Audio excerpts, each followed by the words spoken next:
We are open. I am overwhelmed to be to this day after so much effort on the part of so many people, and so grateful to everybody, the trust, the city, all the rest.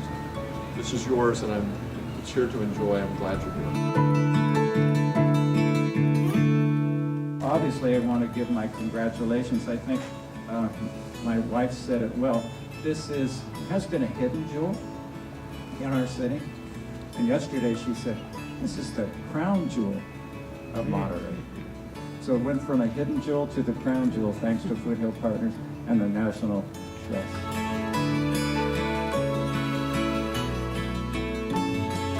Those of you who live in Monterey know that this place is older than the state of California itself.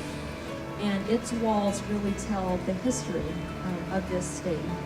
It's been a home to two prominent families, the Cooper family and the Diaz family, and also to a host of different commercial enterprises over its 200-year history.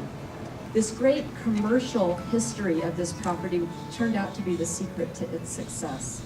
We're calling it a shared use model, a museum property that's also going to have commercial activity reincorporated into its very walls. And just in the coming weeks, there will be a new bakery, the Alta Bakery, a restaurant with lovely indoor and outdoor seating.